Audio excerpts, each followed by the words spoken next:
નમસ્કાર મિત્રો, stop drop વોટરપ્રૂફિંગની YouTube channel ઉપર ફરીથી મિત્રો આવી ગયો છું આપની સામે સ્ટોપ ડ્રોપ વોટરપ્રૂફિંગના એક નવા પ્રોજેક્ટને લઈને. મિત્રો, આજે અમે આવ્યા હતા રાજકોટના જામનગર રોડ ઉપર ક્રિસ્ટલ સ્કૂલ પાસે બ્રહ્માનંદ સોસાયટીની અંદર.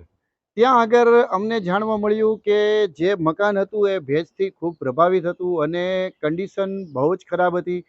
જ્યારે અહીંયા આગળ અમે સર્વે કરવા આવ્યા ત્યારે આ મકાનની જે છત છે કઈ પ્રકારની દેખાઈ રહી છે એ તમામ દ્રશ્યો આપની સ્ક્રીનની સામે આવી રહ્યા છે. જુઓ કે આ કઈ રીતે જે પાણીના સોર્સિસ છે એ ડેવલપ થયા હતા અને વાઇબ્રેશનના કારણે જે પારાપેટ છે, જે છત છે, એમાં કઈ રીતના પાણીના સોર્સિસ ઓપન થયા હતા. આ તમામ દ્રશ્યો મિત્રો આપની સ્ક્રીનની સામે આવી રહ્યા છે કે જુઓ આ બ્રહ્માનંદ સોસાયટીના જે ઓનર છે મકાનના, એ કઈ રીતના આ જે ભેજ છે એ ભેજનો સામનો કરી રહ્યા હતા. આ તમામ દ્રશ્યો આપની સામે આવી રહ્યા છે. બીજું કે હું દર વખતે મિત્રો કહું છું કે લાદી નખાવવું એ ભેજથી બચવાનો કોઈ ઉપાય નથી. આપ અગર છતની ઉપર લાદી અથવા તો ચાઇના મોઝેકનું પ્લાનિંગ કરી રહ્યા છો તો યાદ રાખજો, પહેલાં તમારે વોટરપ્રૂફિંગ કરાવવું જ પડશે. એ માટેની અવેરનેસ આપે દેખાડવી જ પડશે. નહીતર અહીંયા આગળ આપ જોઈ શકો છો કે અહીંયા આગળ જે લાદી હતી, આ છતની ઉપર લાદી હોવા છતાં જે પાણીના સોર્સિસ છે એ મગિયાની અંદરથી નીચે સ્લેબ સુધી પહોંચી બાથરૂમની અંદરથી પાણી નીકળી રહ્યું છે. આપની સ્ક્રીનની સામે દ્રશ્યો આવી જ રહ્યા છે. જ્યારે અમે અહીંયા આગળ આવ્યા ત્યારે આ પ્રોબ્લેમ જોઈ અને આ પ્રોબ્લેમ જોયા પછી અમે મકાન માલિકને કહ્યું કે અહીંયા આગળથી તમારે સ્લેબની અંદર એક ક્રેક ડેવલપ થયેલી છે, આ ક્રેકને અમારે રિપેર કરવી પડશે. જ્યારે અમે લાદીને રિમૂવ કરી અને રિમૂવ કર્યા પછી આપની સ્ક્રીનની સામે દ્રશ્યો આવી રહ્યા છે કે જો લાદી રિમૂવ કરતાની સાથે જ સ્લેબ એરિયાની અંદરથી જે જોઈન્ટ હોય છે, જે બે પાર્ટ હોય છે, બે પાર્ટ વચ્ચેનો જે જોઈન્ટ છે કઈ રીતના ઓપન હતો, આપની સ્ક્રીનની સામે આ દ્રશ્યો આવી જ રહ્યા છે. તો મિત્રો, અવેરનેસ બતાવો. દરેક વિડીયોની અંદર હું દરેક વખતે કહું છું કે વોટરપ્રૂફિંગ માટેની અવેરનેસ બતાવવી ખૂબ જરૂરી છે. પણ લોકોના મનમાં હજી એક જ વસ્તુ છે કે માર્કેટમાંથી એક કોમર્શિયલ પ્રોડક્ટ લઈ આવશું અને છત ઉપર લગાવી દેશું જેથી કરીને આપણું લીકેજ થઈ જશે બંધ. આ માન્યતા તમારી તદ્દન ખોટી છે. લીકેજ બંધ થશે પણ વર્ષ 2 વર્ષ માટે પરમનન્ટ સોલ્યુશન તમને નહીં મળે. આ માટે તમારે પ્રોફેશનલ એપ્લિકેટર પાસે જ વોટરપ્રૂફિંગ કરાવવું પડશે. અને આવું વોટરપ્રૂફિંગ કરાવવા માગતા હો તો સ્ટોપ ડ્રોપ વોટરપ્રૂફિંગની ટીમનો સંપર્ક કરો. મારો કોન્ટેક્ટ નંબર આપની સ્ક્રીનની સામે આવી રહ્યો છે. તેમજ સર્વે કરાવવા માટે પહેલાં અમને બોલાવવા પડશે અને સર્વે કરવા માટેનો જે અમારો વિઝિટ ચાર્જ છે એ વિઝિટ ચાર્જ પણ આપની સ્ક્રીનની સામે આવી જ રહ્યો છે. આ વિઝિટ ચાર્જ આપને ગૂગલ પેના માધ્યમથી પહેલાં ચૂકવવાનો રહેશે. તો અહીંયા આગળ અમે રાજકોટના જામનગર રોડ ઉપર જે બ્રહ્માનંદ સોસાયટી છે એના દ્રશ્યો આપની સ્ક્રીનની સામે બતાવ્યા કે કઈ પ્રકારની અગાસી દેખાઈ રહી હતી. અને જુઓ કે હવે જ્યારે અહીંયા વોટરપ્રૂફિંગ કમ્પ્લીટ થઈ ગયું છે ત્યારે આ જે છત છે એનો લુક આખો ચેન્જ થઈ ચૂક્યો છે અને આખી છત અલગ પ્રકારની દેખાઈ રહી છે.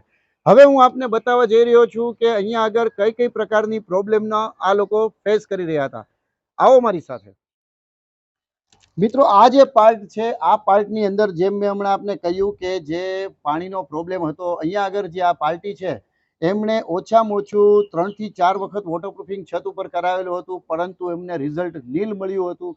ત્યારબાદ સ્ટોપ ડ્રોપ વોટરપ્રૂફિંગના વિડીયોના માધ્યમથી એમનો અમારી સાથે કોન્ટેક્ટ થયો અને કોન્ટેક્ટ કર્યા પછી અમે જે એમને કહ્યું કે આ પાર્ટની અંદરથી ડેમેજ છે, આ પાર્ટને અમારે ઓપન કરવો પડશે. તો આ પાર્ટ આપની સ્ક્રીનની સામે આવી રહ્યો છે કે આ પાર્ટને અમે ઓપન કર્યો. ઓપન કર્યા પછી આની અંદર જે ક્રેક હતી, જે નવું જૂનું બાંધકામ હતું એ વચ્ચેનો જે જોઈન્ટ હતો એ ઓપન હતો, જેના માધ્યમથી પાણી નીચે બાથરૂમની અંદર સીધી ધાર થઈ રહી હતી. એને હવે અમે રિપેર કર્યું છે. રિપેર કર્યા પછી આપની સ્ક્રીનની સામે દ્રશ્યો આવી રહ્યા છે કે હવે કઈ પ્રકારનું લાગી રહ્યું છે. એ રિપેર કર્યા બાદ અમે પાણી ભરી અને 24 થી 48 કલાક સુધી રાખ્યું હતું કે જેથી કરી અને ખ્યાલ પડે કે હવે પાણી પડે છે કે નહીં. આ દ્રશ્યો પણ આપની સ્ક્રીનની સામે આવી જ રહ્યા છે. અને ત્યાર પછી અમે પાછી ફરી વખત લાદી જે છે એની ઉપર કરી અને પાછું જે સરફેસ હતી એવી સરફેસ કરી આપી છે. આપની સ્ક્રીનની સામે આ તમામ દ્રશ્યો આવી જ રહ્યા છે. એવી જ રીતના મિત્રો, આ જે પાર્ટ આપ જોઈ રહ્યા છો, આ પાર્ટની અંદર કઈ પ્રકારની જે ક્રેક ડેવલપ હતી અને આ પાર્ટ અને આ પાર્ટ, આ બંને પાર્ટની વચ્ચેથી આ જે પારાપેટ છે એ છૂટી પડી ગઈ હતી અને છૂટી પડવાના કારણે વાઇબ્રેટ કરતી હતી. હવે અત્યારે આ વોટરપ્રૂફિંગ થયા પછી આપ જોઈ શકો છો કે કોઈ પણ પ્રકારનું હવે વાઇબ્રેશન નથી અને સંપૂર્ણ રીતે આ જે પાર્ટ છે એ વોટરપ્રૂફ થયો છે. હવે અહીંયાથી પાણી પડવાનો કોઈ ચાન્સીસ નથી. એ જ રીતના જે આ પાર્ટ છે, આ પાર્ટની અંદર પણ સેમ પ્રોબ્લેમ હતી. આની ઉપર પણ અમે આખી જે જોઈન્ટ છે જોઈન્ટ ફિલઅપ કર્યા પછી હવે આને સ્ટ્રેન્થ આપી છે. આ પણ આપ જોઈ શકો છો. એવી જ રીતના અહીંયા આગળ જે પારાપેટનો પાર્ટ છે, આ સાઈડ આવી જાઓ. આ જે પારાપેટનો પાર્ટ છે, અહીંયાથી જે સ્લેબ એરિયાથી જે પારાપેટ હોય છે એ બંને વચ્ચેના જોઈન્ટ ઓપન થઈ ગયા હતા, જેના હિસાબે પાણી ખૂબ અંદર સ્લેબની અંદર ઉતરી રહ્યું હતું. હવે અહીંયા આગળ કમ્પ્લીટ થઈ ગયું છે. વોટરપ્રૂફિંગ કર્યા પછી એની ઉપર અમે પેન્ટ પણ કરી ચૂક્યા છીએ, જેથી કરી હવે અહીંયા આગળ પાણી પડવાની કોઈ સમસ્યા. આ જે પાર્ટ છે, આ પાર્ટ પણ અહીંયા ક્રેક ડેવલપ થઈ ચૂકી હતી.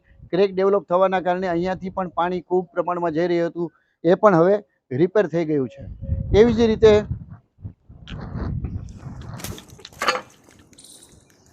અહીંયા પણ જે ક્રેક ડેવલપ થઈ હતી, આ ક્રેકનું રિપેરિંગ થયા પછી આપની સ્ક્રીનની સામે દ્રશ્યો આવી જ રહ્યા છે કે હવે જુઓ પહેલાં કઈ પ્રકારની ક્રેક હતી અને હવે જ્યારે વોટરપ્રૂફિંગ કમ્પ્લીટ થઈ ગયું છે ત્યારે હવે આ કઈ પ્રકારનું લાગી રહ્યું છે. એવી જ રીતના દરેક વિડીયોની અંદર મિત્રો હું દરેક વખતે કહું છું કે આપની છત ઉપર જ્યારે આપ સિન્ટેક્સની ટાંકી રાખો છો, એ ટાંકીને સ્લેબથી ડાયરેક્ટ જે જોઈન્ટ છે એ ના રાખો. એની માટે સ્લેબ અને સિન્ટેક્સની ટાંકીની વચ્ચે 1 ઇંચનો ઓટો હોવો કમ્પલસરી છે. અગર જો આ વસ્તુ નહીં થાય તો આની અંદર જે પાણીનું પ્રેશર છે એ પ્રેશરના નીચે ઓસ આવશે, વરસાદનું પાણી આવશે કે પાણી ઓવરફ્લો થશે તો એ બધું પાણી આની નીચે જમા થશે અને ત્યાંથી પીપળાના ઝાડ છે અથવા તો લીકેજ છે, આવું થવાના ચાન્સીસ વધી જાય છે. અને એ પાણી સ્લેબની અંદર ઉતરતું રહે છે, જેના હિસાબે તમારા સ્લેબની કોન્ક્રીટ સરિયાને નુકસાન થતું રહે છે. આવું ન બને એટલા માટે સ્ટોપ ડ્રોપ વોટરપ્રૂફિંગમાંથી હું કેતન મહેતા દરેક વખતે આપ લોકોને સજેસ્ટ કરું છું કે આપના સ્લેબ એરિયા અને સિન્ટેક્સની ટાંકીની વચ્ચે 1 ઇંચનો ઓટો કમ્પલસરી કરવો જરૂરી છે. આ અગર ઓટો હશે તો તમારા સ્લેબને પૂરેપૂરી સેફટી મળશે. તો આ એક વાતનું ખાસ ધ્યાન રાખજો કે આ રીતના 1 ઇંચનો ઓટો સિન્ટેક્સની ટાંકી નીચે કરવો જ જોઈએ. હવે જ્યારે આ આખી છતનું વોટરપ્રૂફિંગ કમ્પ્લીટ થઈ ગયું છે ત્યારે આ તમામ દ્રશ્યો આપની સ્ક્રીનની સામે આવી રહ્યા છે કે જો આ છત હવે વોટરપ્રૂફિંગ પછી કઈ પ્રકારની દેખાઈ રહી છે. આ મકાનને ટોટલી સ્ટોપ ડ્રોપની ટીમે પ્રોટેક્શન પૂરું પાડી દીધું છે કે જેથી કરી હવે કદાચ ચોમાસાની અંદર વરસાદ પણ આવશે તો વરસાદનું પાણી નીચે એન્ટર થઈ શકશે નહીં. જો આવું જ વોટરપ્રૂફિંગ તમે પણ કરાવવા માંગતા હો તો સ્ટોપ ડ્રોપ વોટરપ્રૂફિંગની ટીમનો સંપર્ક કરો. આપની સામે કોન્ટેક્ટ નંબર તેમજ અમારો વિઝિટ ચાર્જ છે એ આ પહેલાં તમને બતાવી જ દીધા છે કઈ પ્રકારનો છે. મિત્રો દરેક વિડીયોમાં કહું છું એમ ફરીથી એક વખત કહું છું, અગાસીની સુરક્ષા માટે અગાસીને સંપૂર્ણ સ્વચ્છ રાખો. કોઈ પણ પ્રકારનું જે અનયુઝ વસ્તુ છે, જે કોઈ પણ પ્રકારની યુઝ થાય એવી કોઈ પણ વસ્તુ છે એ અગાસી ઉપર સ્ટોરેજ ના કરો. જેમ કે પથ્થર છે, કોટા સ્ટોન છે, લાદી છે, લોખંડની કોઈ પણ વસ્તુ છે કે લોખંડના પલંગ છે, આવા જે પણ અચરા અને કચરા કહેવાય છે એ છતની ઉપર ન રાખો. છતને હંમેશા ચોખ્ખી રાખો. જો છત ચોખ્ખી હશે તો તમારા સ્લેબની આયુષ્ય વધશે. નહીતર થશે શું કે પાણીનું સ્ટોરેજ ત્યાંથી થવાનું ચાલુ થશે અને તમારી અગાસી લીક થવાની શરૂ થશે. આવું ન બને એટલા માટે અગાસીને હંમેશા ચોખ્ખી રાખો. કોઈ પણ જાતનું સ્ટોરેજ અગાસી ઉપર ન કરો. અને આવું વોટરપ્રૂફિંગ કરાવવા માંગતા હો તો સ્ટોપ ડ્રોપ વોટરપ્રૂફિંગની ટીમનો સંપર્ક કરો. મિત્રો ઘણા લોકોના મગજમાં હજી એવું જ છે કે વોટરપ્રૂફિંગ એટલે ચીલા ચાલુ વર્ક કહેવાય. વોટરપ્રૂફ પહેલાં પણ દરેક વિડીયોમાં હું કહી ચૂક્યો છું કે આવા ચીલા ચાલુ વર્ક સ્ટોપ ડ્રોપની ટીમ કરતી નથી. તો મહેરબાની કરી અને મેસેજના માધ્યમથી અને ફોનના માધ્યમથી આપ ડિસ્ટર્બ ના કરશો. અગર આપ વોટરપ્રૂફિંગ સમજો છો અથવા સમજવા માગો છો તો વિઝિટ ચાર્જ ચૂકવી અને કમ્પલસરી તમને વોટરપ્રૂફિંગ સમજાવવામાં આવશે. એનું કોટેશન પણ દેવામાં આવશે. પણ એટલું હંમેશા યાદ રાખજો કે જે ક્વોલિટી વર્ક છે એ ક્વોલિટી વર્ક કોઈ દિવસ સસ્તું થતું નથી. માટે કોઈ પણ જાતની ગેરસમજણ ઊભી થાય એવું ના કરશો અને જે આપની અવેરનેસ છે એ બતાવશો. વોટરપ્રૂફિંગ કરાવો. વોટરપ્રૂફિંગ કરાવવા માટે સ્ટોપ ડ્રોપની ટીમનો સંપર્ક કરો. મહાદેવ હર.